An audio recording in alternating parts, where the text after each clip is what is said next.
Bless the Lord, oh my soul, and oh my soul, and worship His holy name.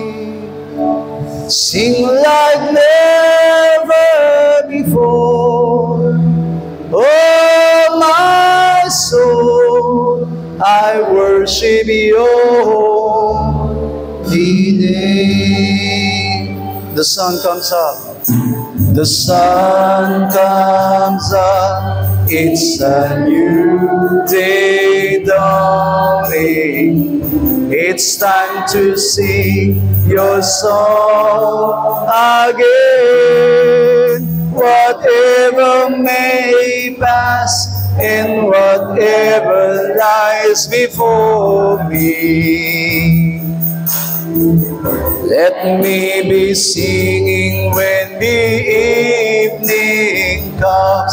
Bless the Lord, oh my soul. Bless the Lord, oh my soul, and oh my soul, and worship His holy name.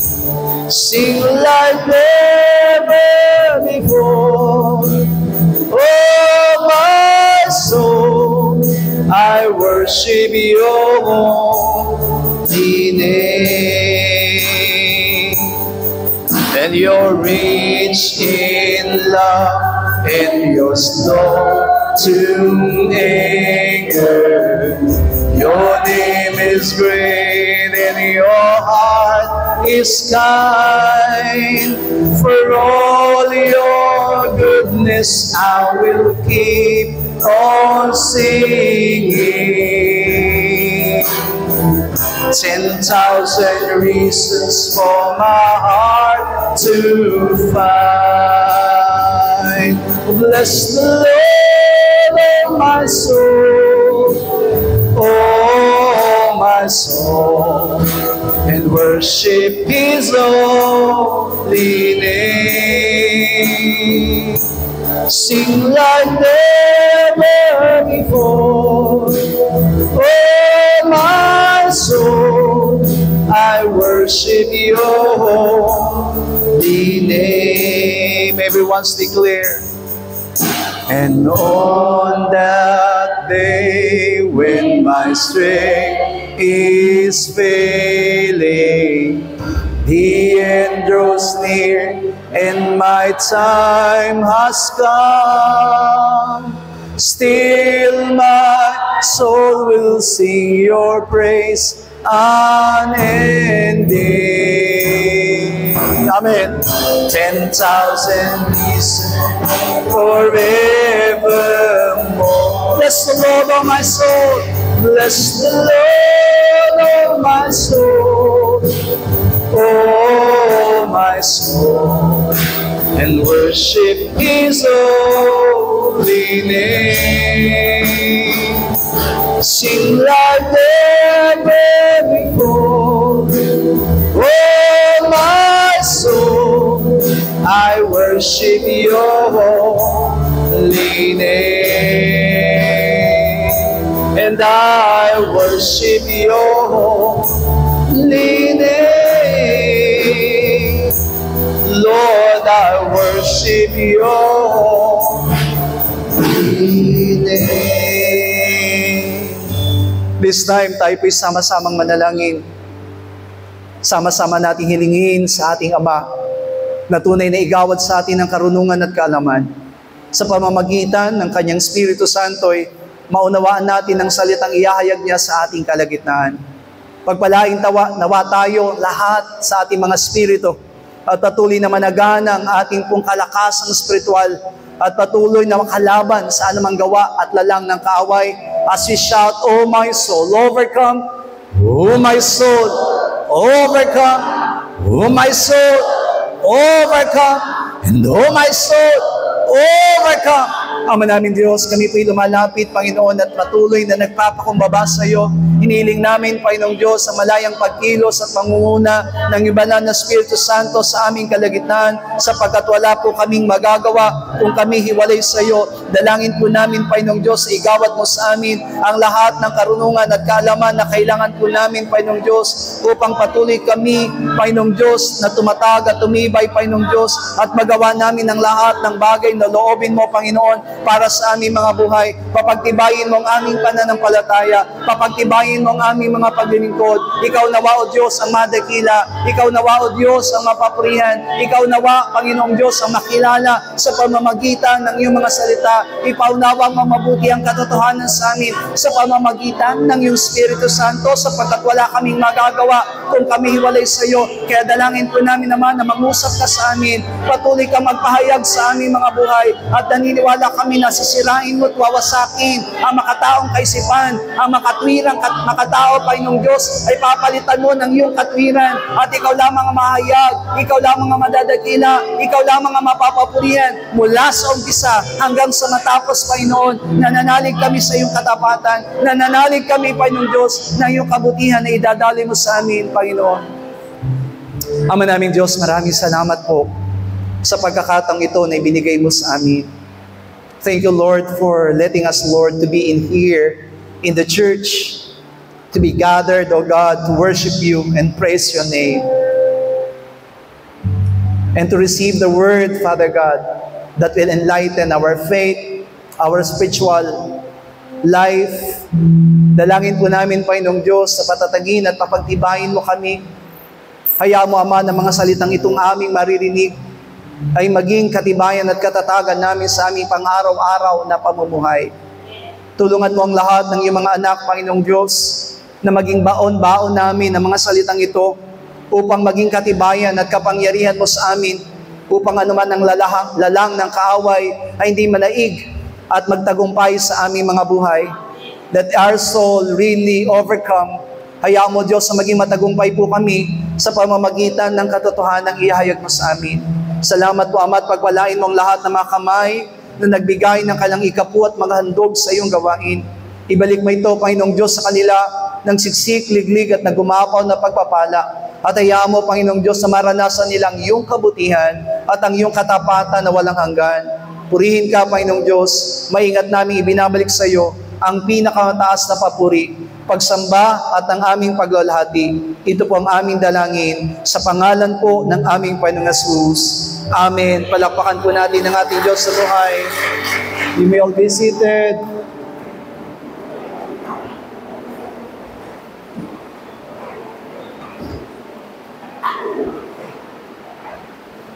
Praise the Lord. Salamat po sa Panginoon sa umagang ito.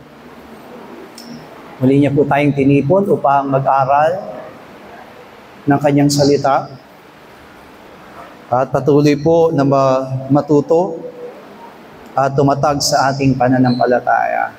Amen. Please open your Bible to Genesis 25, 29 to 34. Genesis 25, 29 to 34. Sabay-sabay po tayo. At nagluto si Jacob ng lutuin. At dumating si Esau na galing sa Param, at siya'y nang lalambot. At sinabi ni Esau kay Jacob, ipinamamani ko sa iyo, na pakanin mo ako niyaong mapulang lutuin, sapagkat ako ay nang lalambot. Kaya tinawag ang pangalan niya na Edom. At sinabi ni Jacob, ipagbili mo muna sa akin ang iyong pagkapanganay. At sinabi ni Esau, narito, ako'y namamatay. At saan ko mapapakinabangan ang pagkapanganay? At sinabi ni Jacob, isumpa mo muna sa akin. At sinumpa niya sa kanya, at kanyang ipinagbili ang kanyang pagkapanganay kay Jacob. At binigyan ni Jacob si Esau ng tinapay at nilutong lantehas. At siya'y kumain at uminom at bumangon at yumaon. Gayon ni walang halaga ni Esau ang kanyang pagkapanganay. Amen. Consider your rights.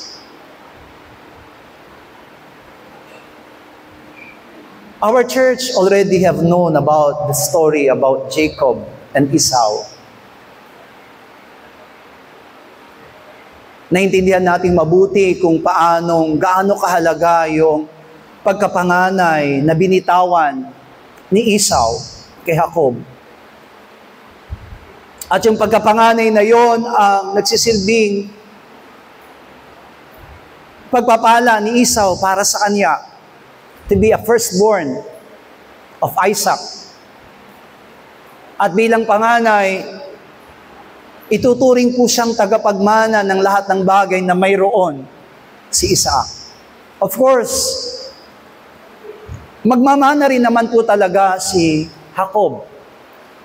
Pero masasabi natin at naunawaan natin mabuti, in Israel, kakaiba pa rin yung magiging mamanahin ng mga panganay kaysa sa mga bunso. Sapagkat para sa kanila, ang mga panganay ang tunay na tagapagmana. At first, kung titignan po natin, yung pagkapanganay na yon ay hindi po maaring bibigyan at pagtutuunan ng pansin ng kung sino man po sa atin.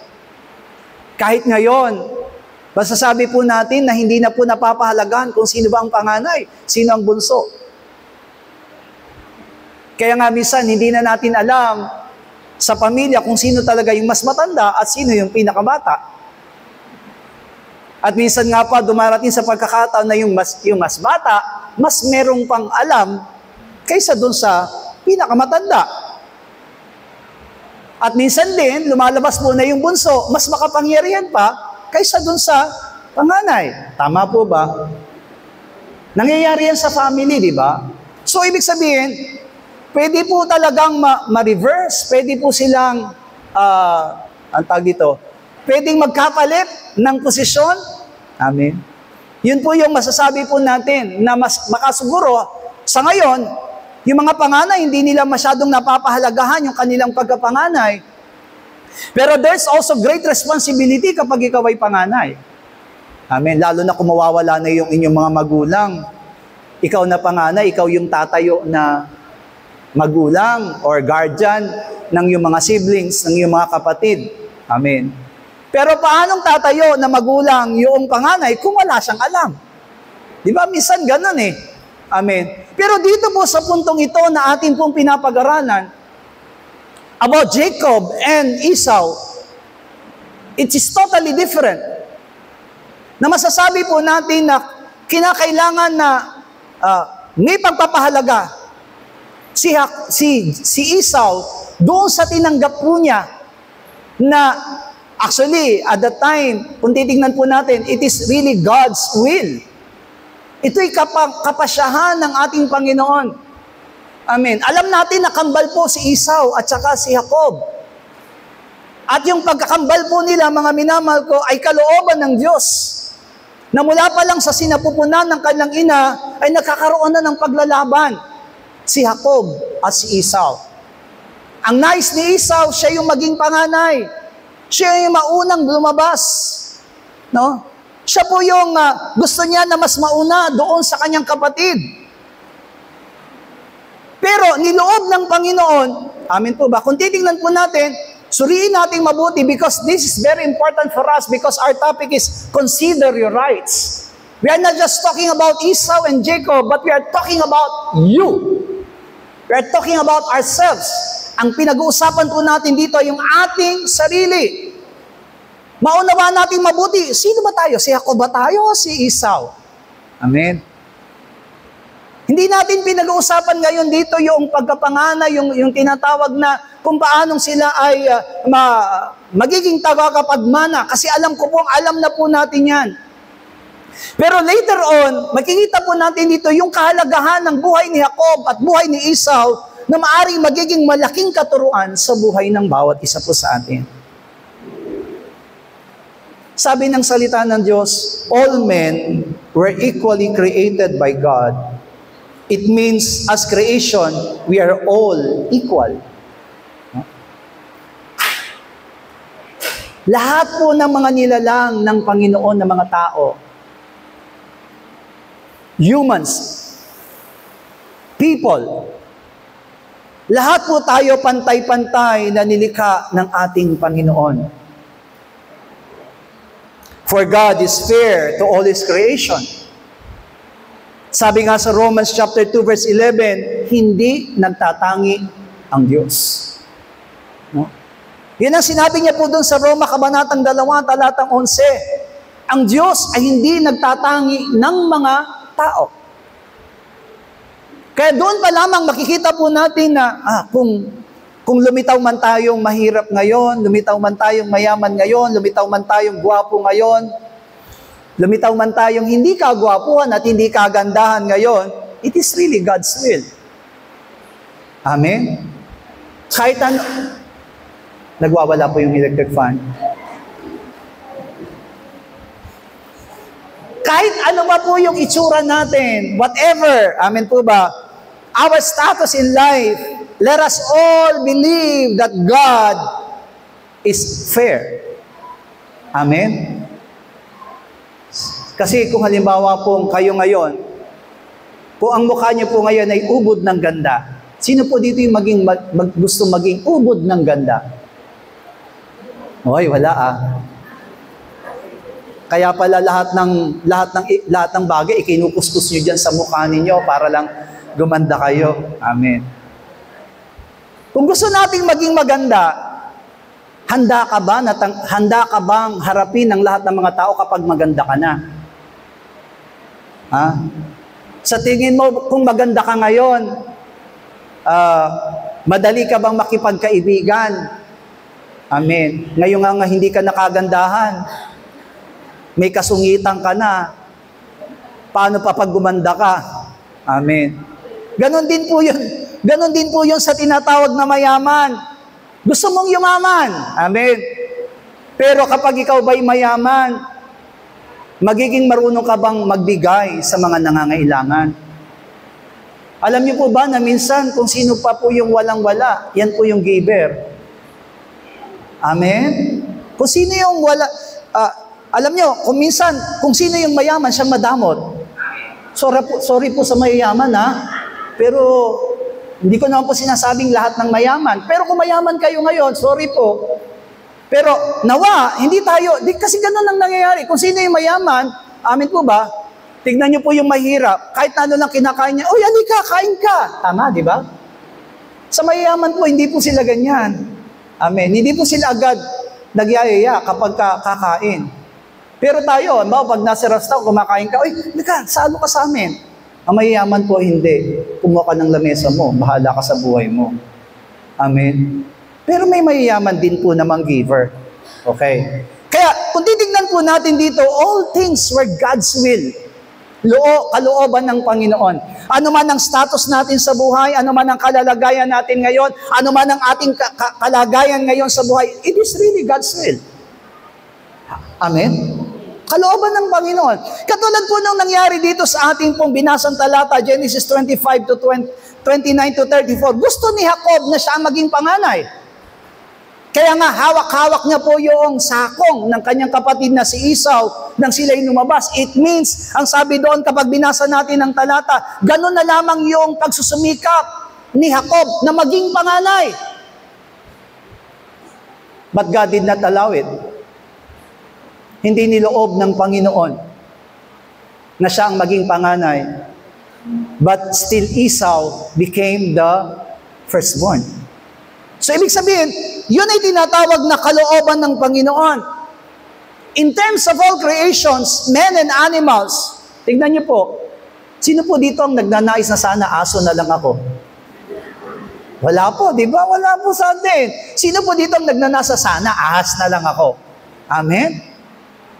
Pero pag nagagalit tayo, di ba, sinasabihan kayo ng asawa ninyo, mukha kang tigre. Amen. Hindi ka animals, but you act the same as the tiger, as lion, as, di ba ba? Kapag may kaibigan ka na inaas yung boyfriend mo, di ba? Ang tawag sa kanya, ahas ka talaga, di ba? We compare them to animals, but tandaan po natin, men and animals are not the same. Kung halimbawa lilikhain po kayo, anong pipiliin niyo po? Maging tao, maging hayop? Oh, you praise the Lord. Maging tao uli. Amen po. Why? Because men, according to the Bible, amen po ba, Men are not just like animals. Men were created by God according to image and likeness of God. Ayon sa larawan ng Diyos. Yun ang pagkakalikha sa atin. Kaya doon pa lamang makikita natin, okay. Iba na yung pagkakalikha sa akin ng Panginoon. Alam niyo kung bakit ko nililiwanag yung mga bagay nito? Kasi di ba yung iba nalulungkot? Yung iba nawawala ng pag-asa. Yung iba hindi nakikita yung pagpapala na tinanggap nila galing sa Panginoon. Ngayon, magpapasalamat na kayo pagkatapos ng worship service. Lord, thank you because you created me not as an animal, but as a man. Doon pa lamang makikita natin na meron na po tayong magandang pagpapalang tinanggap ng Diyos sa Diyos na hindi tayo nilikha bilang hayop, kundi tayo nilikha bilang tao. That's why we are the one who rules animals. And men are the masters of animals. Pero ngayon, nagbabaliktad eh. Di po ba? Lalo na po yung mga nag-aalaga po ng mga may breed na aso. Mag-isip-isip muna po kayong mabuti. Kasi kung nag-aalaga tayo ng may breed na aso, sila yung talagang inaalagaan natin. Ang aso po, mga minamahal ko, kilala po siya sa pagbabantay ng ating mga ari-arian. Pagbabantay ng mga pamilya po nila, ng master nila. Pero tignan niyo po, kapag may breed po yung inyong inaalagaan, kayo ang nagbabantay sa kanila. Kaya makikita niyo po, di ba, yung mga aso, meron pang pampers, di ba, may mga diapers. Amen po ba? You see, men were kumbaga, tayo mga tao, binola tayo ng aso. Aminin natin, binola tayo nila. Supposed to be, ang nagdadiaper, tao, hayop? Tao. Pero tignan niyo po, yung hayop, nagdadiaper na rin. Ang maganda nga, ang nakakalungkot pa dito, sino po ba ang nagsusuot ng gown? Tao, hayop? O pati mga hayop ngayon, nag-gown na rin. Sino po ang dapat matulog sa kama? Tao, hayop? O pati yung hayop, natutulog na rin sa kama. Meron nga isang tao, ang alaga niya, baboy, di ba? Di ba yung baboy nando sa kama? Amen. Pinaliliguan niya, nando sa sala. Amen. Kaya kung titignan po natin, nagbabaliktad. Men should be the masters of animals, not animals are the masters of men. Pero ganun ang nangyayari. Pero kung tutuusin natin, hindi ganun ang pagkakalikha sa atin ng Panginoon. Huwag nating babalik na rin. Sabi mo nga sa katabi mo, ikaw ang dapat master, hindi hayop. Amen? Hallelujah. Kaya daw ngayon, yung bisita nga ni Adi, di ba? Yung bisita ni Adi ng birthday niya, may alaga siyang 4 na aso. Hindi siya nakakaalis daw ng bahay. Bakit? Dahil sa alaga niyang aso. Tignan niyo, di ba? Dati, sige, pwede na tayong umalis. Bakit? May aso naman tayong alaga. Ang aso na natin ang bahala dyan. Ay, hindi po ngayon. Inaalala na ngayon ng tao, kawawa naman yung aso natin. Kung aalis tayo, sino mag-aalaga sa kanila? Amen. Ganun na po ang nangyayari. Meron ng tinatawag na kabaliktaran na pangyayari doon po sa kalalagayan ng mga tao at ng mga animals. Kaya, we must consider a great blessings as God's creation. Sa pagkalikha pa lamang sa atin ng Diyos, mga minamahal na mga kapatiran, amen po ba? Meron na po tayong blessing na tinanggap sa Panginoon bilang nilikha na tao. And we need to understand and know our privilege as a man. Doon pa lamang kailangan na nating maintindihan yung pribilehiyo, yung mga bagay na makikita at mararanasan natin bilang tao. Anong sabi niya sa Psalms 139 verse 14? Tignan po natin yung ipinahayag ni David. Sabi niya dito, ako'y magpapasalamat sa iyo sapagkat nilalang ako nakakilakilabot at kagilagilalas. Kagilagilalas ang iyong mga gawa at nalalamang mabuti ng aking kaluluwa. Ang sabi diyan sa wikang English, you have made me and created me wonderfully. Hallelujah! Sabi mo nga sa katabi mo, you are created wonderfully. Amen. Kaya, sino po ditong naniniwalang walang pangit na nilikha ang Panginoon? Hindi totoo. May pangit talaga. Aminin nyo. Oh, meron talaga. Hallelujah! Pero wag niyo po sasabihin, oh, di ba, pangit ka? Hindi po. Pinapaliwanag ko lang po sa inyo dito na, oh, di ba, tignan niyo po yung ilong ng mga Amerikano. Di ba nakakainggit? Kaya tingnan yung mga Pilipino ngayon, oh, di ba? Alam niyo po, nung isang araw, nangangarap din po ako magpalagay. Oh. Matangos na po ng konti yung ilong ko, pero parang masarap, maganda yata talaga na, medyo matangos yung ilong. Pero nung nakita ko yung presyo, ay, wag na lang. Tiising ko na lang na ganito yung ilong ko. Amen. Kung titignan natin, sabi dito, amen, kung bakit ipinapaliwanag ko po sa inyo, hindi ko po sinasabi, magpintasan tayo kasi meron talagang pangit at merong maganda. Ang sabi dito, kahit na ano pang itsura mo, ang sabi ng salita ng Diyos, ang sabi ni David, you are created wonderfully. Doon pa lang makikita mo na yung sarili mo na, I have my blessings. Amen po ba? Because even abnormal, yung mga tinatawag na special child, they are created. They are made by God wonderfully. Amen? Doon pa lang, doon makikita natin na kahit na ano pa yung kalalagayan nila, wag na natin titingnan yung kapintasan, pangit ba? Meron ba siyang hindi maganda doon sa kanyang itsura? But as a man, kung tayo'y tao, mga minamahal ko, you are made, you are being created by God wonderfully. Why? Because you have soul, you have spirit, and you are made and created by God according to His image and likeness. Amen? Kaya doon makikita natin na kung ano man ang kalalagayan ng mayayaman, yun din ang kalagayan ko. Kung anong kalagayan na magaganda, yun din ang kalagayan ko. Lahat tayo, pantay-pantay sa harapan ng Panginoon. Hindi naman ang tinitignan ng Panginoon itsura at katatayuan sa buhay. Amen po ba? Haharap tayo sa hukuman ng ating Panginoon with our soul. Yung kaluluwa natin ang haharap, hindi yung kayamanan natin. Hindi na tayo pwedeng mag-under the table kapag umarap na tayo sa hukuman ng ating Panginoon na sabi niya, baka naman Lord, pwede na nating pag-usapan yan. Eto ang 1,000,000. Baka pwede mo na akong papasukin sa langit. Hindi na pwede. There is no excuse. Amen po ba? Hindi yung kayamanan natin. But God is looking for the qualities of our heart. Kaya doon pa lamang makikita na po natin, amen po ba, na okay, sa pagharap natin sa Panginoon, pantay-pantay tayo. Ang tinitingnan ng Panginoon sa atin, meron bang pananampalataya o wala? Naglingkod ka ba sa akin o hindi? That's why David acclaimed how he was wonderfully made. Not just because he's a king. Opo. Totoo po na naging hari si David. Pero hindi po niya sinabing, I am wonderfully made because he is a king. Kasi nakita niya yung pribilehiyo bilang tao. Lahat nga mo ng tao magsabi ng amen. Naunawaan at nalalaman mismo ni David kung ano yung pwedeng gawin ng Diyos sa kanya bilang taong nilalang. But the problem is, ang problema nga lang po, kapag ang tao po ay humaharap sa mga pagsubok at hindi magandang sitwasyon sa kanyang buhay, beyond his expectation. Bawa, hindi ito yung gusto kong mangyari. Hindi ito yung gusto kong matupad sa aking buhay.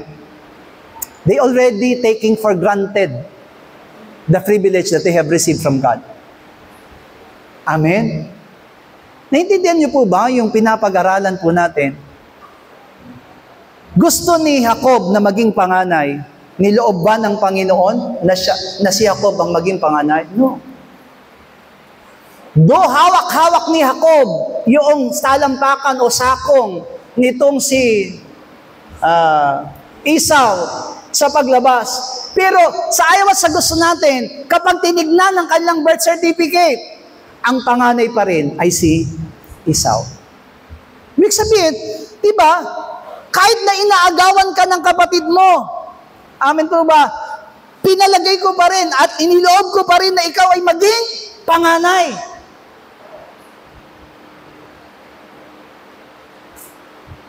Ikaw pa rin yung naging panganay. Kahit na sabihin natin na mga agaw yung kapatid mong si Jacob, pero niloob ko pa rin na ikaw yung maging panganay. Yan yung karapatan natin.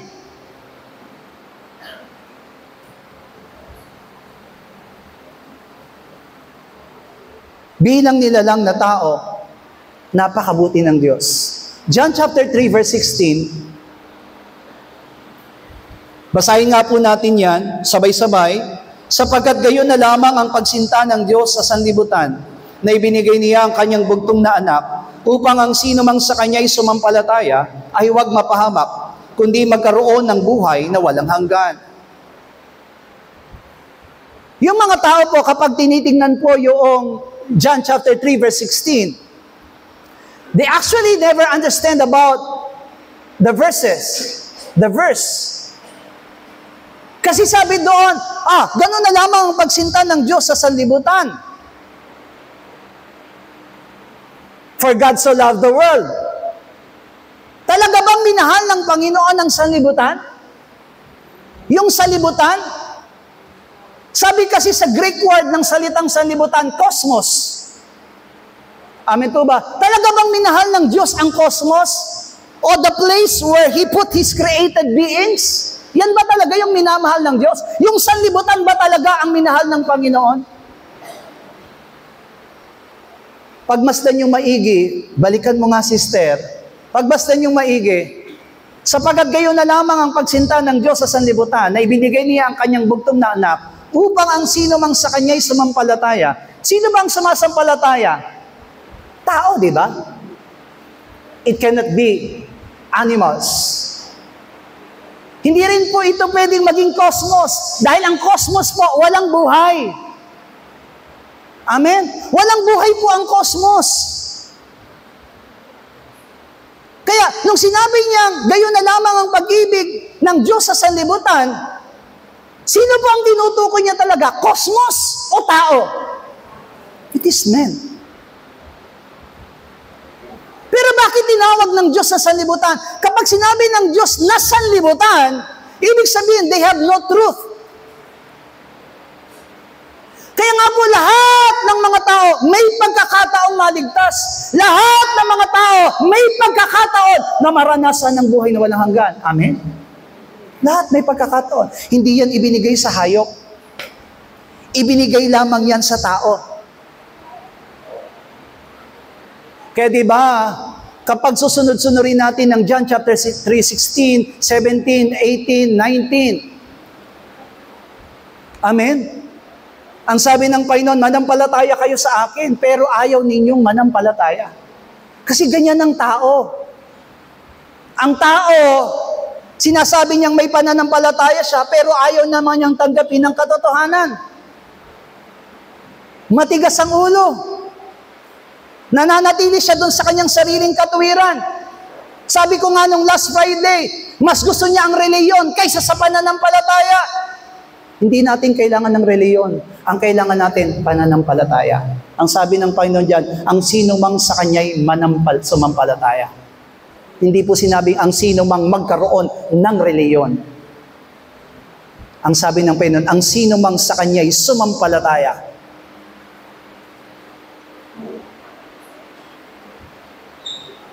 Bago dumating ang ating Panginoong Hesus, meron ng reliyon. Ano yung reliyon? Pariseo, Saduceo. Amen po ba? Eskriba. Ang tawag po sa mga yan, reliyon. Ano ang pinapaniwalaan ng mga reliyon na ito? Ang pinapaniwalaan nila, kautusan. Yung ibinigay ng Diyos na salita kay Moises. Tama po ba? Ang tanong, kaya bang tuparin ng tao ang kautusan? Hindi. Sapagkat anong sabi ng Santiago, kapag daw tinutupad mo ang kautusan, pero nilalabag mo isa sa kautusan, ano daw ang katumbas doon? Nilabag mo na ang kabuuan. Kaya hindi po kaya. Men cannot follow, cannot submit themselves fully doon sa tinatawag na kabuuan ng kautusan. Kaya, yung sinasabi ng Panginoon diyan na gayon na lamang ang pagsinta ng Diyos sa sanlibutan, He's talking about men. Tayo yung tinutukoy ng Diyos. May pagkakataon ka, kung ikaw ay sasampalataya sa Panginoon, magkakaroon ka ng buhay na Walang hanggan. Hindi binigay sa hayop. Nakita mo ba natin? Kumbaga kay Esau, ang pagkapanganay, maganda ang mangyari tagapagmana. Kahit na gusto ni Jacob na maging panganay, hindi siya pwede maging panganay sapagkat niloob ng Panginoon na si Esau ang maging panganay. Kaya dito makita natin, wow, we are Esau.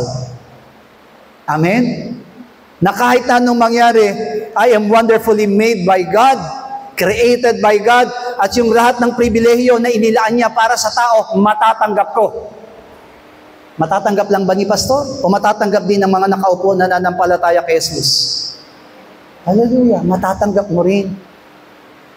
Kasi kung paanong ako ay naniniwalang I am wonderfully made by God, kailangan maniwala ka rin, you are wonderfully made. Hallelujah. Hindi dun sa itsura, ha?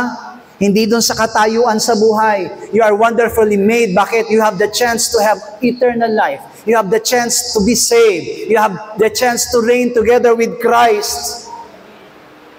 Yan po yung sinasabing wonderfully made.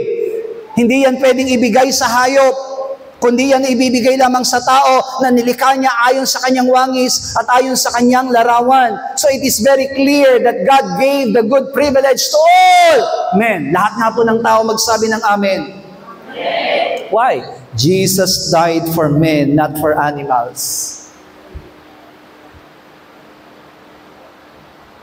Next, Jesus saved men, not any other creations. And lastly, Jesus will come again for those men who are in Him. Hindi niya babalikan. Amen. Hindi niya babalikan ng hayop, hindi niya babalikan ng puno, hindi niya babalikan ng mga building, hindi niya babalikan kung ano man ang naritong nilikha niya sa mundong ibabaw na ito. Hindi niya babalikan ng SM, hindi niya babalikan ng Save More, hindi niya babalikan ng Robinson. Ang babalikan niya, lahat ng mga taong nasa Kanya. Hallelujah. Kaya nga po, yung mga taong hindi pa mananampalataya, may pagkakataon pa sila. Because they are also wonderfully made by God. Kahapon po, habang naglilinis po kami dito sa church, sakto naman, ako yung naglilinis dyan sa may bandang harapan, sa may bandang gate. Sabi ko, bakit parang may nagwawala? Sabi ko, parang may nagsisigawan. Siyempre po, marites, di ba? So, sumilip naman po ako sa gate. Sabi ko, ay, meron nga. Merong ang nagtatalo sila na dumadaan ako. Bakit kung kailan dumadaan ako, tsaka mo naman parang isinalya yung bakal. Parang sinasadya mo, sabi nung isa. So, nagalit yung isa, kasi yung isa naman, construction worker na nandyan sa baba, parang ganon. So, hinampas ng pala. Kitang-kita ko yung paghampas ng pala sa kanya. Tapos, hinampas siya ang tawag doon, hinampas siya ng bakal. Ang laki ng bato na ibinato sa kanya. Kung titignan po natin, they are both men. Pareho po sila na may pagkakataon. Kahit sabihin po natin kasalanan ng isa, sino man ang may kasalanan po sa kanilang dalawa, sa naging problema po iyon, pero maniwala kayo't hindi, lahat silang dalawa may pagkakataon na makatanggap ng buhay na walang hanggan. Because why? Because they are men. Naintindihan niyo po? Kahit na sabihin natin, ubod ng sama ng isa. Amen po ba? O, sabihin natin, hindi, yung mas masama yung isa. Amen po ba? Kahit na sino pa yung pinakamasama sa kanilang dalawa, meron silang pagkakataon na matanggap ang buhay na walang hanggan sapagkat yan ay pinangako ng Diyos sa lahat ng kanyang mga nilalang. So Esau is the firstborn of Rebekah and Isaac. Though how much the desire of Jacob to be the firstborn. Amen po ba? Hindi ko alam kung anong ginagawa nila sa sinapupunan ng kanilang ina. Amen po ba? Pero nag-iikutan siguro sila, gumigiri. Amen po ba? Because Jacob wants to be the firstborn. Jacob wants that privilege. Amen po ba? Gusto ni Jacob na makuha po yung pribilehiyo na yon na maaaring matanggap. Pero tandaan natin, wala pa po silang isip at that time. Si Jacob po, hindi niya po gusto maging panganay kasi alam niya magiging tagapagmana siya. Hindi po. Wala pa po silang isip. Gusto ko po maintindihan natin yun eh. Wala pong pag-iisip pa si Jacob para masabi niyang, kailangan ako maging panganay sapagkat para ako'y maging tagapagmana. Hindi po. Wala lang. Basta si Jacob, nasa tiyan pa lamang ng nanay niya, gusto niya maging panganay. Umiikot sila at hinahawakan niya yung sakong ng kanyang kuya. But, what is God's will? Esau will be the firstborn. Bakit? Psalms 139, verse 1 up to 4. Psalms 139, verse 1 up to 4, sabay-sabay. O Panginoon, iyong sinisiyasat ako at nakikilala ako. Iyong nakikilala ang aking pag-upo at ang aking pagtindig. Iyong naunawa ang aking pag-iisip sa malayo. Iyong sinisiyasat ang aking landas at ang aking higaan. Ay iyong kilala ang lahat kong mga lakad. Sapagkat wala pa ang salita sa aking dila, ngunit narito, O Panginoon, natatalastas mo na ng buo. So which means, lahat ng bagay, everything, was God's purpose.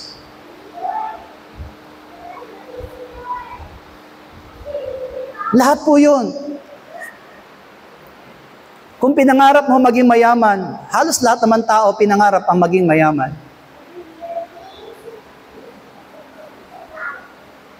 Siguro kasi, bakit? Sapagkat iniisip ng mga tao, kapag mayaman ang isang tao, magagawa niya na ang lahat ng bagay. Amen? Pero merong bagay na hindi mabibili ng kayamanan. Yan ay ang buhay na walang hanggan. Yan ay ang kaligtasang nararanasan ng bawat sa atin. Kaya sabi ni David, you know everything about me. Sa totoo lang po, si David, hindi niya akalain na siya po ay magiging hari. Sapagkat sa lahat po ng mga anak ni Jesse, si David lamang po yung walang kakayanan. Kaya nga po, nung dumating yung propeta, doon sa tahanan po ng kanyang tatay niya si Jesse, nakita niya si Eliab. Wow, ito na. Ito na yung magiging hari, maskulado, mataas na lalaki. Anong sabi ni Lord? Hindi yan.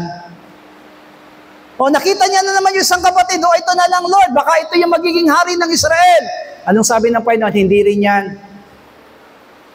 Patawag mo lahat ng anak. Sabi niya, Jesse, sabi ng propeta, di ba? Jesse, baka meron ka pang anak, nandito na ba lahat? Meron pa, pero nagpapastol. Nagpapastol pa yung isang anak ko, patawag mo rin. Nung dumating si David, amen po ba, anong sabi kagad ni Lord? Iyan ang itinalaga kong hari. Anong sabi niya sa Acts chapter 17? God looks for heart, not for appearance. Ang tinitingnan ng Panginoon ay puso, hindi ang itsura. Kaya tignan niyo po, hindi napunta yung pagiging hari ng Israel sa lahat ng mga kapatid ni David. Iyon yung sinasabi. Iyon yung sinasabi po ni David na kapag niloob ng Panginoon na mapupunta sa iyo, mapupunta sa iyo. Bakit? Sapagkat ang Diyos ang nagtalaga. Kaya nga po si Esau, it was already given to him. Amen po ba? Kahit na naisin ni Jacob na maging panganay, pero ang kalooban ng Panginoon, si Esau ang magiging panganay.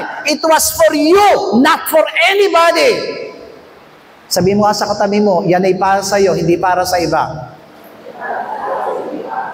Sabihin mo nang may pananampalataya, yan ay para sa iyo, hindi para sa iba. Siguro yung ibang mga, ano ba yung para sa akin? Nagtatanong ka, ano ba yung para sa akin? Kasi sabi ko nga sa inyo kanina, we are like Esau. Isipin na lang mabuti. Sa dinami-dami ng tao, bakit tayo ang inilagay sa church? Amen? It means, it is for you, not for them. Amen? Pasalamatan mo na nandito ka sa church. Pagsisisihan mo ba itong pananampalataya at paglilingkod na meron ka? Yung pagkakataon na marinig ang salita ng Diyos, sasayangin mo ba? It is yours, not to them. Sabi ng Panginoon, huwag mong ibibigay ang perlas sa mga aso. Ang tinutukoy ba talaga ng Panginoon doon? Aso? Baboy? Hindi po. Ang tinutukoy niya doon, yung mga taong ayaw manampalataya. Tinuturing niyang aso at baboy. O, tanong yung katabi mo, gusto mo ba maging aso o baboy? Mamili ka, aso o baboy? Huwag kayong sasagot ng aso o baboy. Kailangan ang sagot mo sa katabi mo, wala.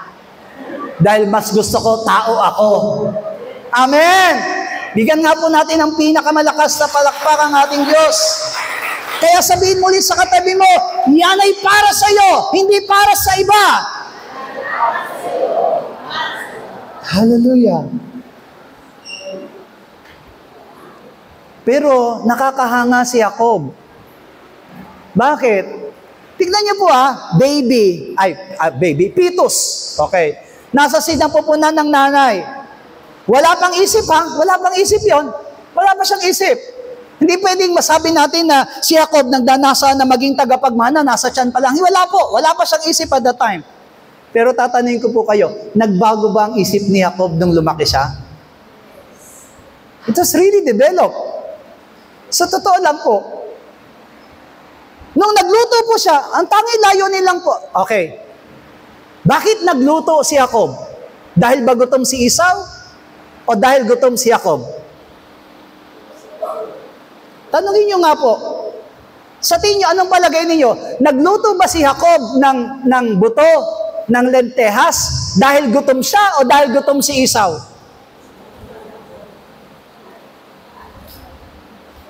Parang ano tayo parang yung boss natin, parang, dyan. Sa totoo lang, unawain niyo mabuti, kaya siya nagluto dahil para sa kanya. Kanya yun. Hindi niya ipinagluto si Esau. Siya yung gutom. Amen po ba? Pero tignan niyo po. Because, di ba, sabi ko nga po sa inyo, mula sa pagiging walang isip, lumaki na siya Eto na, alam niya na ang panganay tagapagmana. And then, okay, ito namang si Esau kasi, bigyan mo nga ako ng, meron po ba kayong mga anak na gano'n na kapag humihingi sa'yo, ay kapag hinihingan mo, merong kondisyon? Amen? Amen. Okay, halimbawa, pahiramin mo nga ako ng laptop. Sasabihin ng isa, sige, pahiramin kita kung maglilinis ka, ikaw magugas ng pinggan, may kapalit. Tama po ba? Normal. Si Jacob at si Esau ganun din. Sabi ni Esau, bigyan mo naman ako ng niluto mo. O sige. Amen. Tignan niyo po napakasimple lang naman kung gusto mo niluto ko, ipagbili mo sa akin yung pagkapanganay mo. Anong sagot ni Esau?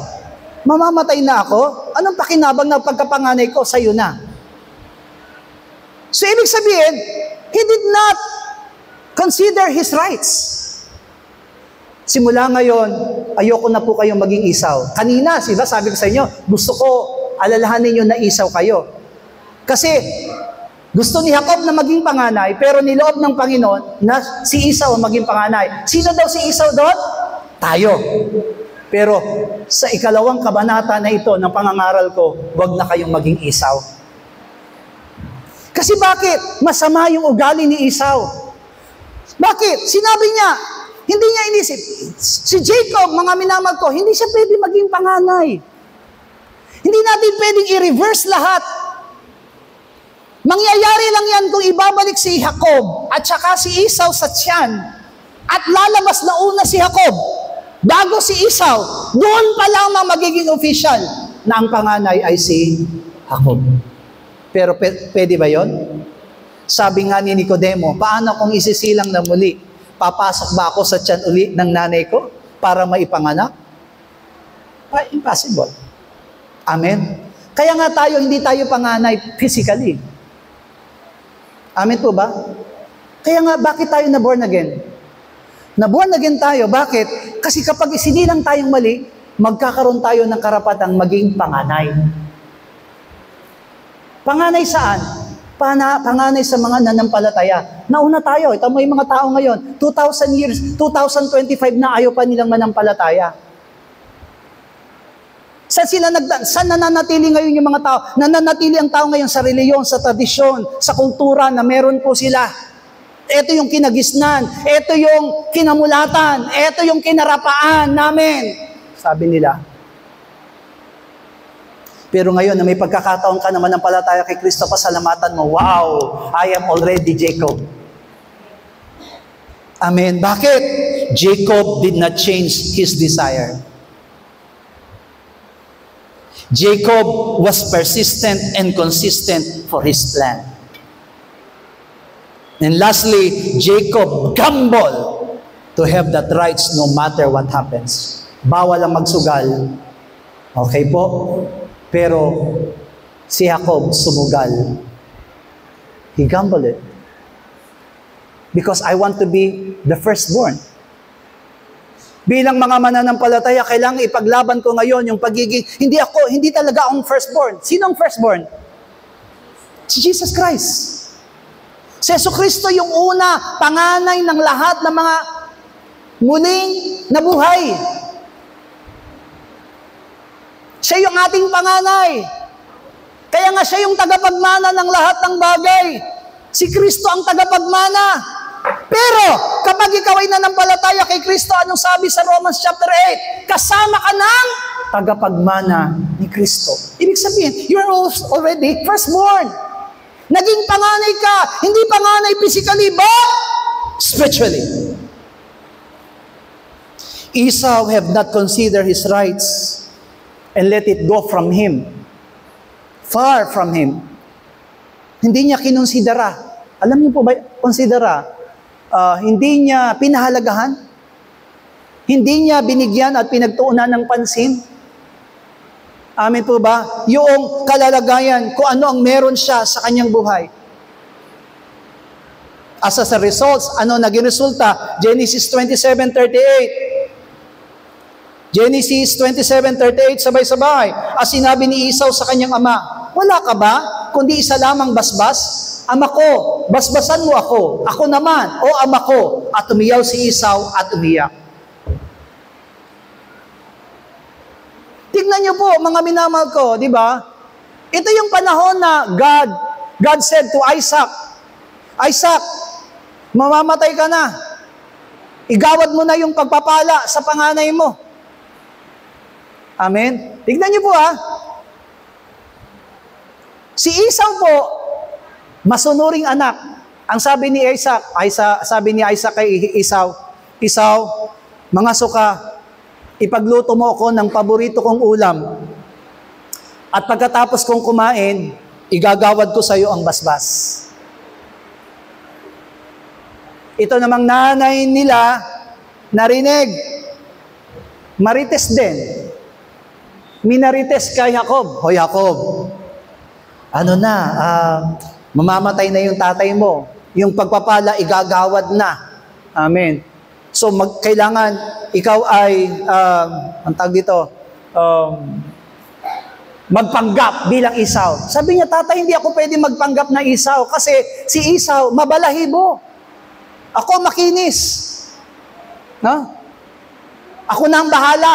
Sabi ng nanay, ako na ang bahala sa'yo. Di ba yung nanay doon stands with the church? Yan ang ginagawa ng iglesia sa atin.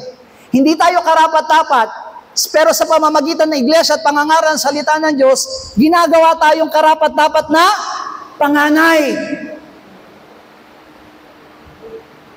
So anong ginawa? Nagpatay sila ng hayop at ipinakain kay Isaac na bulag. Bulag na kasi si Isaac noon Anong sabi po? O lumapit ka na sa akin anak at babasbasan kita. Hinipo ni Isaac si Jacob. Dahil nga balahibo, kailangan ng pinakapalatandaan kay Esau, mabalahibo. Anong sabi? Mabalahibo ka nga. Sabi niya, amoy mga ngaso. Diba? Pero alam niyo po, ang sabi doon, ang sabi ni Isaac, sabi niya, totoo nga na ikaw ay may balahibong katulad ng kay Esau, pero ang tinig mo ay katulad ng kay Jacob. So, ibig sabihin, nagdadalawang isip pa rin si Isaac na itong kanyang hinahawakan na ito ay si Jacob talaga, pero wala siyang magagawa dahil mabalahibo, ito ay si Esau. So, anong ginawa ni Isaac? Pinagpala. Lahat ng pagpapala. Ikaw ay magiging Panginoon ng lahat. Ikaw ay susundin ng lahat. Lahat ng pagpapala igagawad sa iyo at magiging pagpapala ka para sa iba. Kasi nga bakit? Panganay siya eh. Kinuha niya na yun. Tandaan niyo po yung unang nangyari. Pinagbili ni Esau yung pagkapanganay sa kanya, kaya pinanghawakan niya yon. Kailangan may ebidensya siya. Kailangan may resibo siya. At alam niyo po yung mga tatay noon, kapag pinagpala na, hindi na po pwedeng ulitin. Eto na, dumating na si Esau.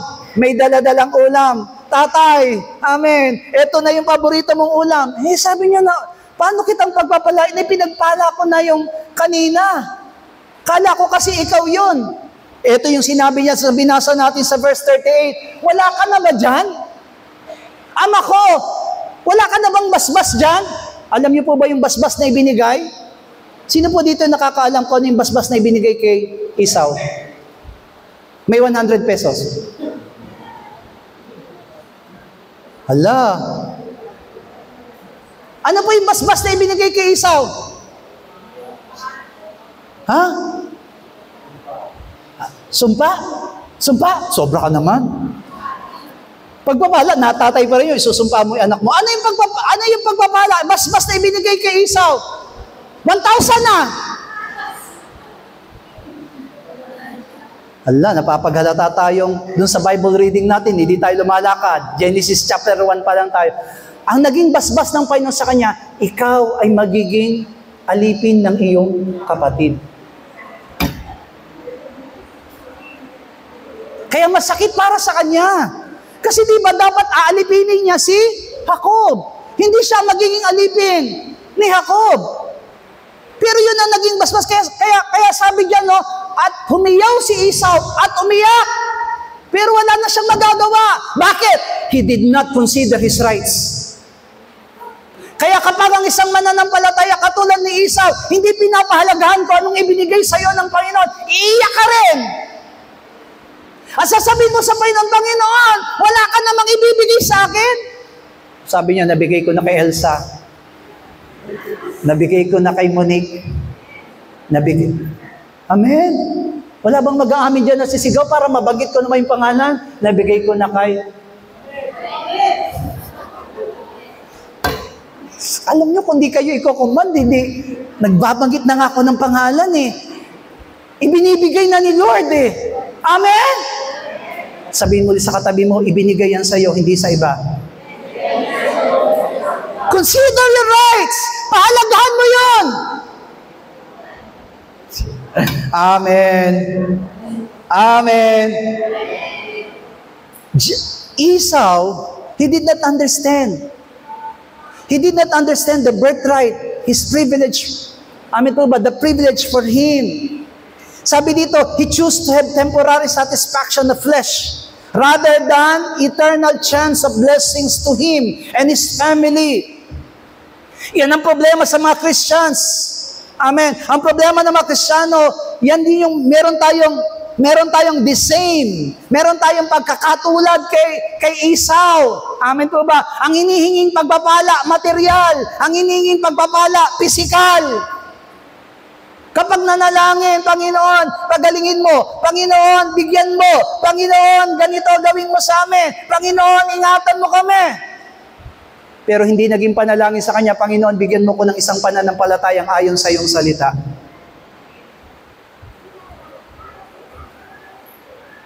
That's why the Lord said, di ba? Do not pray what to eat, what to drink, and what to wear.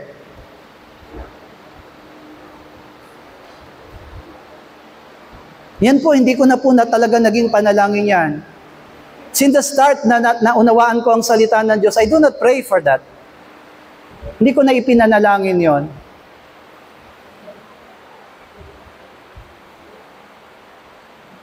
I do not pray na magkaroon ako ng sasakyan. Hindi ko na ipinanalangin yan. But it comes. Hindi ko rin ipinanalangin na mapunta ako dito sa Manila. Pero nangyari. Hindi ko ipinanalangin na makapunta ako sa ibang bansa. Pero nangyari. Of course, I have, kumbaga, talagang pinangarap ko na makapunta sa ibang bansa, masilip ang ibang bansa, makasakay ng eroplano. Pero lahat yun ginanap ng Panginoon because nothing is impossible with God. Not with our principle. Amen po ba? But Jacob has desire. Amen po ba? Gusto ko makita natin ngayon kay Jacob yung desire niya. Oh, amen. Hindi ikaw ang panganay. Pero actually, nasa akin na yung pagkapanganay. He understands about it. And I have that privilege. Diba? Ano po ba yung pinakamalaking kasalanan? Not knowing. Diba? Mapapahamak ang tao dahil sa kanyang kakulangan ng kaalaman. Remember your Creator. Diba? Alalahanin mo ang iyong lumikha sa iyo habang ikaw ay may matang nakakakita. May tengang nakakarinig. My father is here. Ang tatay ko po, nandito siya. Amen. Kinuha ko na po yung tatay ko, 85 years old. Nandyan po siya ngayon. Kasama natin na nanambahan sa church. Amen. Dito na po siya nakatira sa amin. Malinaw pa po ang tenga niya. Malinaw pa rin ang mata niya.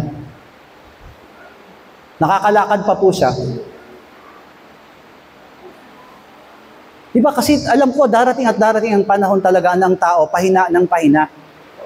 Hindi tayo palakas ng palakas. Noong nag-aral ako ng psychology, ang tao pala, pag tumungtong ka na po, pag tumungtong pa kayo ng 17, 18, yan po yung tinatawag na stage na kung saan ang kalakasan mo ipinagkakalob sa iyo ng higit. 17, 18, 19, 20, 21, 22, 23. Kaya kapag daw ang babae nagbuntis ng 22, mula 22 hanggang 28, ang magiging anak niya matalino. Oh, mag-asawa na ako, mama. 21 na ako. Kailangan, yung iba na, magbubuntis na ako, ma. Bago ka magbuntis, mag-asawa ka muna. Okay. Pero, scientifically, totoo yun. 22 to 28, maganda po yung pagbubuntis ng babae. Tama, di ba? Pag tumating ka na ng 30, 31, 32, 33, 34, 35, yan po yung pinakadelikado sa pagbubuntis ng babae. Amen? Totoo po yan. Kaya nga po, dahil sa delikado na ang tao sa ganung edad, anong ginagawa? Inaalagaan yan. Magbubuntis pa naman po. Hindi ko po sinasabing hindi na magbubuntis. Magbubuntis pa po. Kung gusto nyo, 50 anyos na kayo ngayon, magbuntis, pwede pa rin. Kung nagme-menstruation pa kayo, pwede pa rin. Kung saan ba, 16 na kayo, meron pa kayo menstruation, gusto nyo pa magbuntis, mga worker. Pwede pa, di pwede. Kaya lang, delikado. Kasi nga, yung katawan ng tao, hindi po siya paganyan. May instances na paganyan tayo, pero kapag dumating na sa 30, unti-unti na po yung bumabagal uli. Hallelujah. Ngayon, lahat na po ng 30 pataas, magsabi ng amen. Huwag na po matigas ang ulo nyo. Kasi bakit? Papunta na kayo sa the end. Oh. Papunta na tayo dun sa tinatawag na maaring mawala ang pandinig, maaring mawala ang paningin, maaring mawala ang tuhod na lumalakad. Amen. Hallelujah. Tingnan yung mga worker natin, dati, nakakakit kayo na walang hawakan. Pero ngayon, pag nakikita kayo mga worker, paisa-isa, sabi ko, bakit ganun? Dati, tuloy-tuloy naman umaakit itong mga to. Pero, normal yun eh.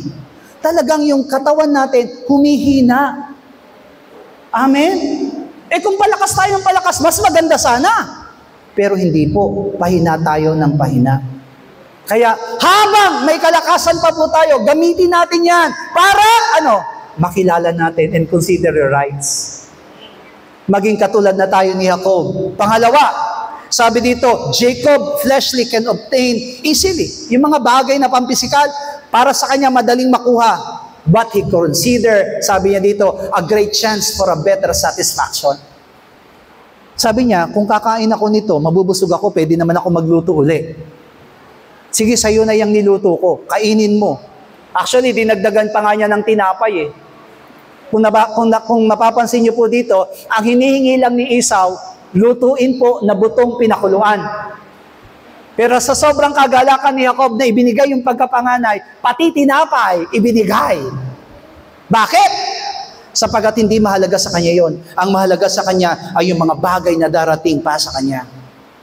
He wanted to eat. Kaya nga sabi ko sa inyo kanina, kaya siya nagluto kasi gutom siya. Pero nung nakita niya yung pagkakataon na ito na yung pagkakataon. Amen po ba? The birthright will be in me. Yung hindi na ibigay sa akin, ngayon, makukuha ko na. Praise the Lord. Anong ginawa niya? He works for it. Amen? Sabi mo nga sa katabi mo, ganapin mo ang lahat para doon. Pagtrabahuhan mo. Amen. Pagtrabahuhan mo. Number 2, he fight for it. Amen. Pinaglaban niya. Hallelujah. Saka nakakita na pwede siyang patayin ng tatay niya. Once na nabuking siya na hindi siya talaga si Esau at siya po ay si Jacob, tapos pinagpala, nagsinungaling siya sa tatay niya eh. Pwede siyang patayin ng tatay niya. But he fight for it. Bakit? Because Jacob considered that is his rights and no one will grab it from him. Mga minamahal ko mga kapatiran, maging si Pablo, meron siyang pakikipaglaban sa kanyang isip. In his mind. Ano ba ang pipiliin ko? Ano ba yung gagawin ko? Naglalaban sa isipan ni Apostol Pablo. The things that he attained from the start, yung mga nakamtan ko ba? Yung mga nakuha ko ba?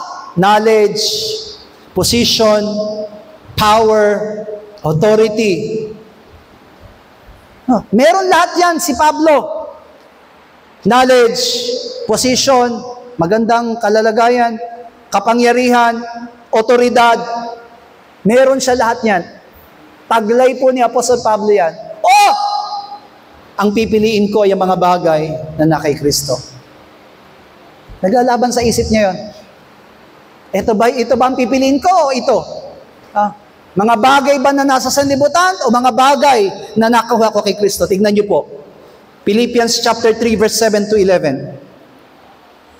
Sabay-sabay, gayon man na mga bagay na nasa akin ay pakinabang, ay inari kong kalugihan, alang-alang kay Kristo. Oo nga, at ang lahat ng bagay inaari kong kalugihan dahil sa dakilang kagalingan ng pagkakilala kay Kristo Jesus na Panginoon ko, na alang-alang sa Kanya'y tiniis ko ang kalugihan ng lahat ng mga bagay at inari kong sukal lamang upang tamuhin ko si Kristo.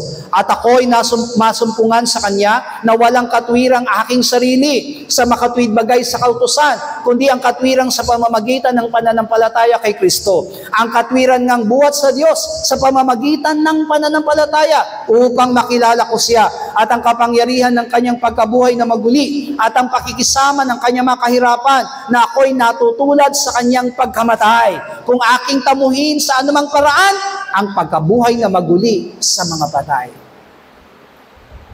Anong sabi ni Apostol Pablo? Iba ba? Tinuturi kong sukal. Alam niyo po ba yung sukal? No? Sino nakakaalam dito ang ibig sabihin ng sukal? Mga Bisaya, alam niyo yung sukal? Sukal means basura. Amen? Lahat daw ng meron si Pablo, itinuring niyang sukal sa verse 8. Ano nang pinakamahalaga kay Apostol Pablo? Ang pinakamahalaga kay Apostol Pablo ay yung nakilala niya si Kristo. Pagkakilala kay Kristo, pagkaunawa kay Kristo, yung pananampalataya niya kay Kristo, yun ang pinakamahalaga sa kanya. Kaya po ba natin yon? Our faith is really most important thing rather than all the things that we have in our lives. Ano ba ang pinakamahalaga sa inyo ngayon? Amen. Kayamanan, nauubos. Lahat ng bagay sa mundong ito, lahat ng nakikita natin, mawawala, mapaparam. Isa lang ang mananatili, salita ng Diyos. Word of God that will give us faith, faith that will give us eternal life. Yun ang mananatili sa atin. Just like Apostle Paul, amin po ba, naging katulad po siya ni Jacob. Hindi na mahalaga sa akin yung niluto ko. Sige, kainin mo na yan. Basta sa akin, yung iyong pagkapanganay. Yung rights from Esau, it was transferred to Jacob. Amen po? Kaya huwag tayong papayag. Bilang mga mananampalataya, hindi natin papayagan na maagaw, makuha, sino man, lalo na ng kaaway, ang mga bagay na ipinagkaloob sa atin ng Panginoon. Hallelujah. Huwag kayong papayag. Hayaan niyo po na panghawakan niyo mabuti. Consider all the rights you have in your life bilang mga mananampalataya ni Kristo. Not just a member of Philippine Holy Joy Church. Philippine Holy Joy Church became your mother. Amin po ba? Pinoprotektahan, pinakakain ka, at pinalalakas ka. Amin po ba? Hanggang sa makakaya ng iglesia upang sa pagdating ng panahon, hindi masayang. Amen. Fight for it. Work for it. And gamble for it. Hallelujah. Kailangan gawin natin lahat yun. Yung iba, hindi pa yan nakikita. Amen. Kaya yung iba nga hinihintay, pagka mamamatay na lang sila, doon sila mananampalataya kay Kristo. Wala namang problema. Naniniwala ako kung halimbawang mananampalataya kay Kristo, kapag mamamatay ka na, pwede naman. Paano kung kukunin kang biglaan? Yun ang nakakaawa. Amen? Paano ka na namin patatanggapin kung nakaano ka na, ang tawag doon? Kalahati ng katawan mo, patay na. Doon sa amin sa Dalandan, buhay pa naman po siya hanggang ngayon. Naalala ko po kung bakit nagkaganon siya. Kasi po nagigib po ako ng tubig. Nung nagigib po ako ng tubig, sakay-sakay ko po sa Starex lahat po ng mga galon. Kasi dati nagtitinda kami ng mineral water. So,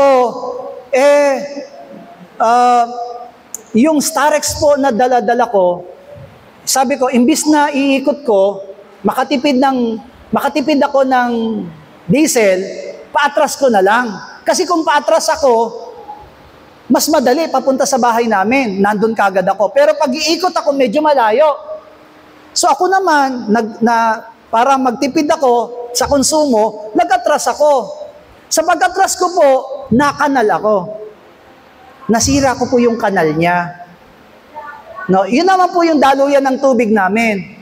So, nasira ko po, pero sa awa ng Diyos, naiangat ko po yung aking Starex.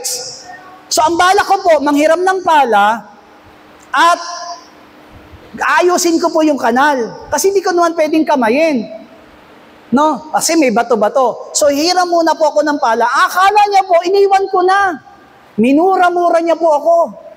No? Kung ano-ano yung pagmumura na binanggit niya po sa akin. Mura dito, mura doon. Sabi ko, bahala ka, basta ako, manghihiram ako ng pala. Babalikan ko yan.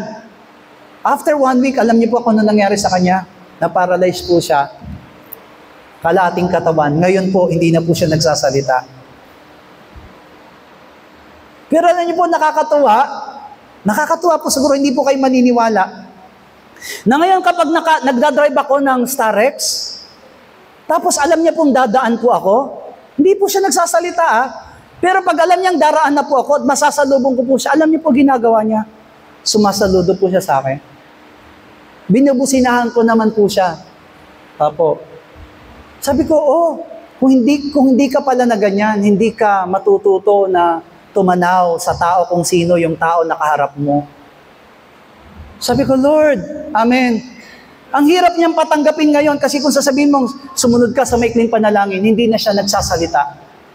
Ngayon, kung nagsasalita pa kayo at nakakarinig kayo at naririnig niyo po ang tinig na ito, you have to consider your rights now. Ibinibigay sa iyo ng Panginoon at huwag mong sasayangin. Hindi ibinigay ito sa iyo nung paralyzed ka na. May lakas ka pa ngayon. May tenga ka pang nakaririnig. Manampalataya ka ngayon. Sabi dito ni Apostol Pablo, binura ko ang aking sariling katwiran at pinalaten ko ng katwiran ni Kristo. Kasi di ba, filosofiya. Pilosopo ang mga tao. Kaya ayaw manampalataya kay Kristo kasi pilosopo. Pinangahawakan yung sarili niyang katwiran. Tandaan po natin, hindi tayo pwedeng lumaban sa katwiran ni Kristo. We are created by God according to His image and likeness. Church, remember that. Kanina binanggit ko sa iyo, ikaw ay nilikha ng Diyos. Genesis 1:26-27. Nilikha tayo ng Diyos ayon sa kanyang wangis at larawan. Hindi ibinigay ito sa hayop. Kaya malaking pagpapala na tinanggap mo ito sa Panginoon. Pero tignan niyo po si Esau. The two kinds of men. Genesis 25:32, unahin natin. Genesis 25:32, sabay-sabay. Sinabi ni Esau, narito, ako'y namamatay at saan ko mapapakinabangan ang pagkapanganay. Tignan niyo po wala para sa kanya. Ibig sabihin, hindi importante para sa kanya. Amen po ba? Kanina sabi ko sa inyo, si Esau, kahit na inaagawan sa pagkapanganay sa tiyan, hindi pinayagan ng Panginoon, ikaw ang panganay. That's why that is a blessing for him. Pero, eto sabi niya, mamamatay na ako, aanin ko pa yung pagkapanganay. Pero tignan niyo po yung isang tao. Genesis 25:31. Sabay-sabay. Sinabi ni Jacob, ipagbili mo muna sa akin ang iyong pagkapanganay. Di ba? Si Jacob, titignan po natin. Alam niya kung ano yung mas mahalaga para sa kanya. Church, what is the most important thing that we have now? Number 1, being in Christ. Ikaw na ngayon na kay Kristo, pahalagahan mo yan. Pangalawa, your faith in Christ. Ano yung pangatlo? Being in His church. Bakit? Being in His church, you are being part of His body. Amen po ba? Being part of Christ's body. Yan yung mga bagay na dapat mong pahalagahan. Hindi yan pwedeng ibigay kahit kanino. Kapag hindi ka nanampalataya kay Kristo, yung 4 na yan, hindi mo yan mararanasan. Pero kapag ikaw ay nanampalataya kay Kristo, lahat ng karapatang iyan, makukuha mo. Ngayon, tanong po, mga minamahal na kapatiran, saan mo nakikita ang sarili mo? Nakikita mo ba ang sarili mo bilang Esau? O nakikita mo yung sarili mo ngayon bilang Jacob? Amen? Saan mo nakikita ang sarili mo? Ikaw na panganay ngayon pero hindi mo pinapahalaga ng pagkapanganay at gusto mong ipagbili? Yung iyong pananampalataya binibitawan mo at ipinagpapalit mo sa anumang bagay na meron sa sanlibutan? Remember, we are not worthy of God's love. Hindi po tayo karapat-dapat sa pag-ibig ng Panginoon. But Jacob focused on what is ahead in his life, his future standing. Ang tinitingnan ni Jacob, yung mga bagay na darating sa hinaharap. Sabi nga dito, take the opportunity, the things that did not happen to him naturally. Diba? Sabi doon, kinuha niya yung pagkakataon. He take the opportunity to the things that did not happen to him naturally. Yung pagkapanganay, hindi po yun natural sa kanya. Pagpapala po yun para sa kanya. At yan din ang mangyayari sa atin. Romans chapter 11 verse 25 to 33, mga minamahal ko, kung babasahin po natin ang talatang ito, tinutukoy po dyan ng Israel at ang mga hintil. Bakit natanggap ng mga hintil ang kaligtasan? Dahil sa katigasan ng ulo ng mga Israelita. Pero sabi doon, pansamantala lang yung katigasan nila ng ulo. Darating ang araw, haharapin din sila ng Panginoon. Pero habang matigas ang ulo ng mga Israelita, samantalahin natin yung pagkakataon na ito, ibinibigay ng Panginoon sa atin ang kaligtasan. Evangelism is only now. Time will come wala ng evangelism. Wala na kayo maririnig na Bible study. Wala na kayo maririnig na pangangaral ng salita ng Diyos sa radyo. Matatapos po lahat yan. Bakit? Sapagkat iaalis ng Panginoon yung grace sa atin at ililipat ulit sa kanyang sariling bayan. Kaya ngayon, samantalay natin yung pagkakataon. Eto, ibinigay sa atin ng Panginoon ang pagkakataon. Look for the future things. Tignan natin yung mga bagay na mangyayari sa ating mga buhay. Amin po ba? Yung katigasan ng ulo nila, ng mga salita, eto, naging kaligtasan, naging pagpapala sa buhay ng baso sa atin. Like Jacob, see the things that will happen in the future. Take the opportunity. Amen po ba? Consider your rights. Amen po ba? Kung tutusin, hindi tayo karapat-dapat sa pagmamahal ng Panginoon. Why? Because of our iniquities. Dahil doon sa makasalanan natin, we are considered enemies of God. Kalaban tayo, kaaway tayo ng Panginoon. Pero salamat, eto, sumasampalataya tayo, binibigyan tayo ng buhay na walang hanggan, binibigyan tayo ng pagkakataon ng kaligtasan. Huwag nating sayangin. Sabihin mo nga sa katabi mo, huwag mong sayangin ang panahon. Di ba sabi ng Panginoon sa Hebrews chapter 2, chapter 3, anong sabi doon? Ano yung mensahe ng Hebreo 2 at 3? Kapag narinig mo ang tinig ng Panginoon, huwag mong papagmatigasin ang iyong puso. Kaya kung panahon ngayon na naririnig mo na ang tinig ng Panginoon, huwag mo papagmatigasin ang puso mo. Kailan ka mananampalataya? Kailan ka mananalig sa Panginoon? Kapag ikaw ay malapit ng mamatay? Ngayon ang panahon.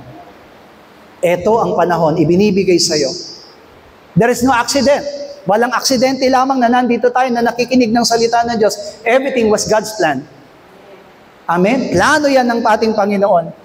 Last sabi dito, Esau showed his disrespectful to God. Ito yung pinakamasakit. Akala nyo ba, yung ginawa po ni Esau, napakasimpleng bagay?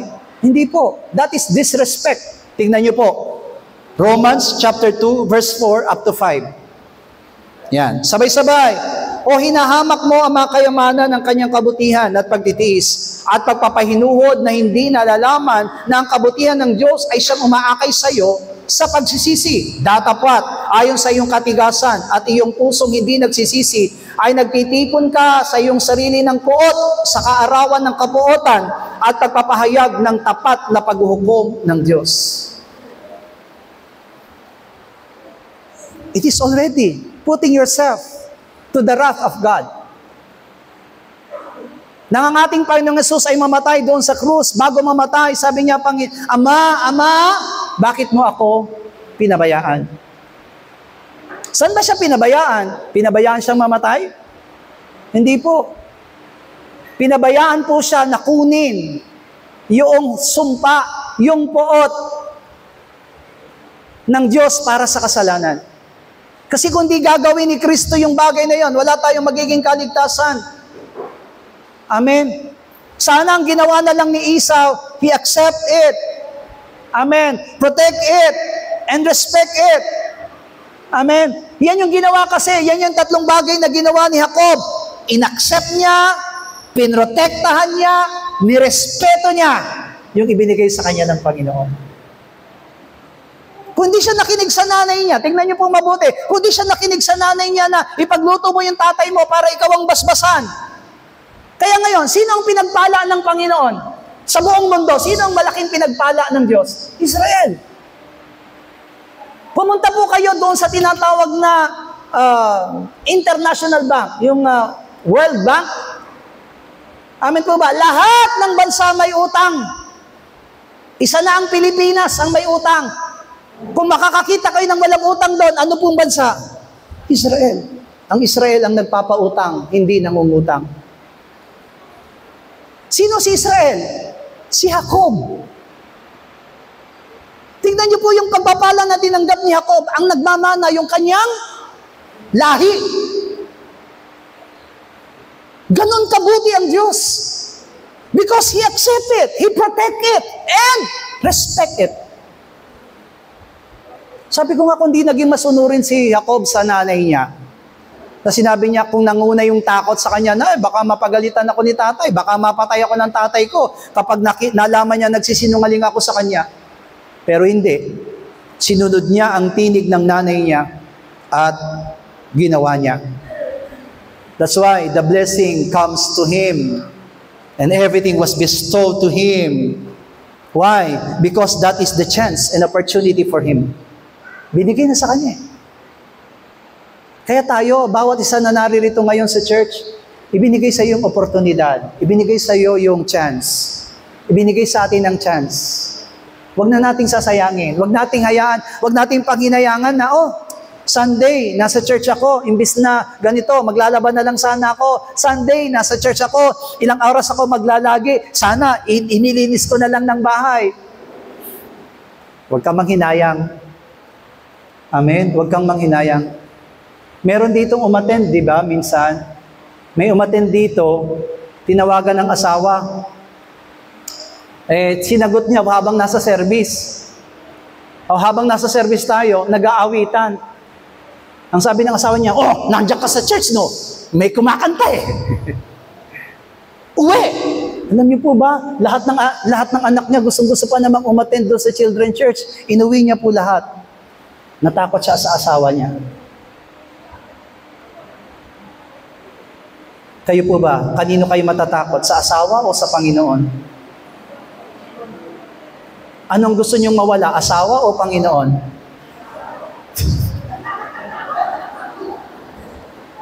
Yung pagkakasabi niyo ng asawa, parang talagang masakit ang loob niyo sa asawa niyo, kaya niyo gusto maalis Pero hindi po kung papipiliin tayo asawa o Panginoon, ang pipiliin natin Panginoon. Hindi dahil sa hindi natin mahal, pero kaya natin pinili ang Panginoon kasi mahal natin ang asawa natin.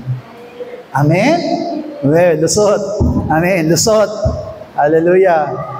Lusot na, pastor. Pero ang totoo yun kung papipiliin tayo, kayamanan o Panginoon, Panginoon tayo. Kasi ang tinitingnan natin yung panghabang panahon, eternal. Amen po ba? Kasi ang kayamanan, kasama lang natin habang tayo nandito sa mundo. Lahat ng palamuti natin, pwede lang natin isuot habang tayo nasa mundo. Pag namatay tayo, pwede ka na magpalamuti. Pero karamihan ng namamatay, hindi na isinusuotan ng alahas Kasi sayang di ba? Kasi kung halimbawa, namatay ka na, sasabihin ng mga, lalo na kung lalamayan ko, uy, galing naman ni sister, ang dami niyang alahas. Pati ilong, may earrings. Amen? Hallelujah. Tapos si kapatiran, pati yung kailangan, ibinilin pala nung kapatiran na kailangan pag namatay siya, buo yung salamin hanggang sa paa. Bakit? Nakasuot ng anklet. May anklet siya. Tapos meron pa siyang foot finger rings. Hallelujah. Pero alam niyo po, walang problema. Kung isusuot mo yun lahat. Pero pag namatay ka, hindi mo nang papakinabangan. Pagdating mo sa langit, wala kang suot na alahas. Hubad kang dumating, hubad din kang babalik. Bigyan natin ng pinakamalakas sa palakpakan ating Diyos. Everything. Wala tayong madadala. Amen? Wala tayong madadala kahit ano. Hallelujah. Wala tayong madadala.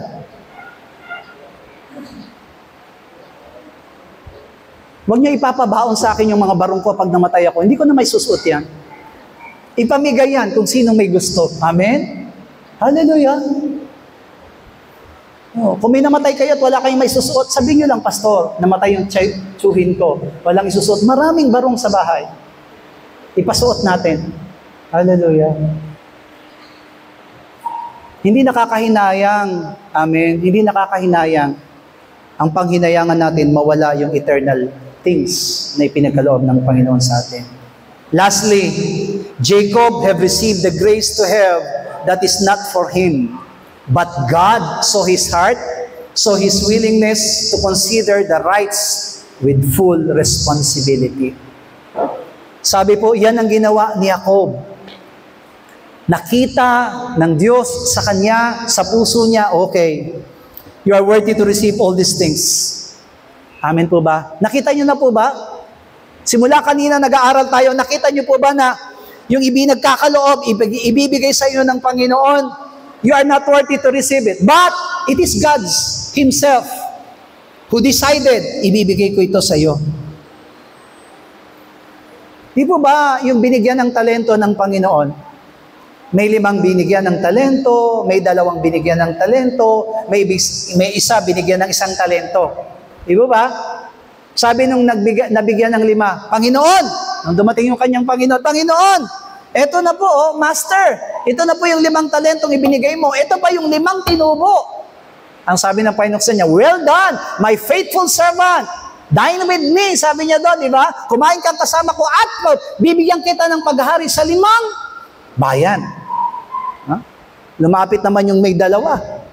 Sabi niya, ito na po yung 2 talentong binigay mo. Ito naman yung 2 tinubo. Well done, my faithful servant. Amen? Pamamahalain kita sa 2 bayan. Lulugo-lugo na lumapit yung 1 talento. Amen? Sabi niya, Panginoon, alam kong umaani ka nang hindi mo itinanim. Alam kong mahigpit ka. Ito yung 1 talento na ibigay mo sa akin. Tinago ko yan. Para pagbabalik mo, may ibabalik ako sa iyo. Sabi niya, hangal na alipin. Sana ibinangko mo yan. Di sana tumubo yan. Church, bawas na po sa atin, kung ano man ang ipinagkaloob ng Panginoon sa atin, gamitin natin. Use it. Diba? Sabi niya po sa Pablo, kung binigyan ka ng talento, ng spirito ng pagtuturo, magturo ka. Kung binigyan ka ng spirito ng pamumuno, mamuno ka. Kung binigyan ka ng spirito ng pagbibigay, magbigay ka ng buong kakayahan. Amen? Kung ano man ang ibinigay sa atin ngayon, gamitin na natin. Huwag nating sayangin. Consider your rights. Ang Diyos ang nagbigay sa iyo niyan. Huwag mong sayangin. Now is the time. Ito na yung panahon. Before the revival night will come, revive and be alive. Ngayon pa lamang, gisingin na natin yung sarili natin. Huwag na tayong patulog-tulog. Huwag natin hayaan na ganito na tayo nag-umpisa hanggang sa pagdating ng Panginoon, ganito tayo nangangapa-ngapa at hindi natin alam kung anong gagawin po natin. Ang nais ng Panginoon, gamitin tayo. Kung ano man ang ipinagkaloob sa iyo ng Panginoon, huwag mong sayangin. Gamitin mo yan para sa Diyos. Church, sa ating pagtatapos, there is only one question. Are you Esau or are you Jacob? Saan po pa kayo? Kayo po ba si Esau o kayo si Jacob? Si Esau na binigyan ng pagkapanganay pero sinayang at hindi niya pinag-ingatan. Si Jacob na hindi binigyan ng pagkakataon maging panganay pero binigyan ng chance ng Panginoon na tanggapin ang pagkapanganay. Kaya ginawa niya, pinotektahan niya, pinaglaban niya, at nirespeto niya. Kaya naman pinagpala po siya ngayon ng Diyos. Ang tanong, mananatili ba tayong Esau? O mananatili na tayong Jacob ngayon hanggang sa muling pagparito ng ating Panginoon Jesus? Be like Jacob. Consider your rights. Ipinagkaloob na sa iyo ng Panginoon ng karapatan. Huwag mong sayangin ang karapatan na yan. Sabi mo sa katabi mo, huwag mong sayangin ang iyong karapatan. Pangalawa, huwag mong sayangin ang iyong otoridad. Pangatlo, huwag mong sayangin ang iyong pananampalataya. Amen. Hallelujah. Huwag mong sayangin. Kung may pagkakataon ka na magamit ka sa gawain ng Panginoon, now, it is really the time. Sabi nga po natin, Panginoon, magpapagamit ako sa iyo 3 beses. Panginoon, magpapagamit ako sa iyo. Panginoon. Amen. Let us really pray for it. Hindi natin kaya, but let God continue to give us strength so that we can overcome. Oh, my soul, overcome 3 times, and let us pray all together. Oh, my soul, overcome. Oh, my soul, overcome. And oh, my soul, overcome. Ama naming Diyos, kami po ay nagpapasalamat sa pagkakataong ito na ibinigay mo sa amin upang ikaw, Panginoong Diyos, ay tunay at lubos po naming panaligan sa buhay ng bawat sa po sa amin, Panginoong Diyos. Salamat, Panginoong God, sa pribilehiyo. Salamat sa ipinagkatiwala mo sa amin, Panginoong Diyos. At hindi kami papayag na masayang mawala ang lahat ng ipinagkatiwala mo sa amin. Bagamat hindi kami karapat-dapat, pero dahil sa pananampalatayang inilagay mo sa aming mga puso, naririto kami, Panginoong Diyos. We are really created wonderfully. Panginoong Diyos, hayaan mo, Ama, ng lahat ng ipinagkaloob mo, lahat ng ipinagkatiwala mo, lahat ng mga bagay na inaasa mo para sa aming mga buhay, Panginoong Diyos, ay inaangkin namin na mangyayari at magagawa mo para sa buhay ng bawat isa. Tulungan mo kami, Panginoong Diyos. Huwag mo kaming pababayaan, Panginoong Diyos. Hayaan mo manatili kaming matibay, manatili kaming matatag, manatili kami, Ama, na ginagawa at tinutupad ang layunin at kalooban mo para sa amin. Ano man ang ipinagkatiwala mo, ano mang talento ang ipinagkaloob mo, ano man, O Diyos, kakayanan ang ipinagkaloob mo sa amin, magamit kami, Panginoong Diyos, at hindi masayang, Panginoong God. Ito na, Panginoon, ang panahon para hanapin namin kung saan mo kami gagamitin. We will use our rights. We will consider our rights, O God. Yan ang aming patuloy na dinadalangin sa iyo. Kumilos at patuloy ka magpala sa buhay ng bawat sa amin. Huwag mo kaming pababayaan, Panginoong Diyos. Manatili ang kalooban mo at nais, Panginoon, para sa aming mga buhay. Panginoong Diyos, maraming salamat. Na sa una pa lamang ay nakita namin, you created us all equally. Mula bata hanggang sa pinakamatanda. Ano man ang aming kalalagayan sa buhay, but you have given us, Lord, the rights to worship you, the rights to serve you, and the rights, O Lord God, to have all your promise. Hindi kami matutugunan sa aming panalangin dahil malakas kami, kundi matutugunan kami dahil sa aming pananampalataya kay Kristo. Ama, tulungan mo ang bawat isa na panghawakan, ipaglaban, at patuloy namin i-work out lahat ng karapatang ipinagkaloob mo sa buhay ng bawat sa amin. These rights, O Lord God, belongs to us. These rights, O Lord God, was given to us, Lord. Kaya naman hayaan mo, Ama, na maingatan ito at mapagpala ito at mapalakas ito, Panginoong Diyos, hanggang sa muli mong pagparito. Salamat po, Panginoon.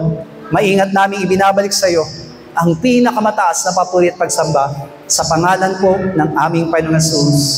Amen. Palakpakan po natin ang ating Diyos sa buhay. Hallelujah! Praise the Lord. Nawa, lahat ng karapatan na meron po tayo, gamitin po natin hanggang sa muling pagparito ng ating Panginoong Jesus. Amen. Now, we will give our special offering and all our pledges to Him.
Oh, thank you, Lord. Sama-sama po tayong tumayo sa ito.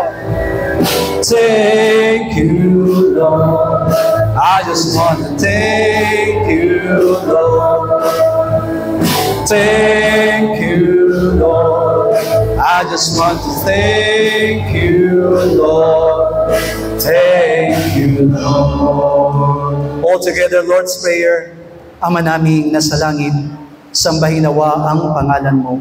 Ikaw nawa ang maghari sa amin. Sundin nawa ang iyong kalooban dito sa lupa tulad ng sa langit. Bigyan mo po kami ng pagkain kailangan namin sa araw na ito at patawarin mo po kami sa aming mga kasalanan tulad ng aming pagpapatawad sa mga nagkakasala sa amin.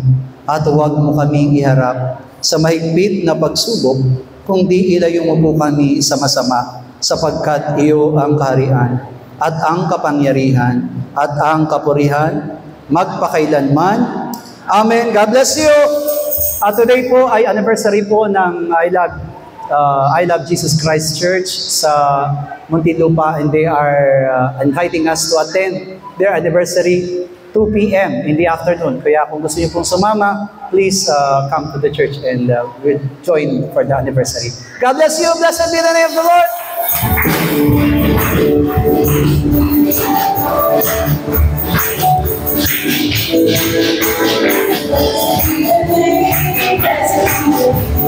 Let's keep it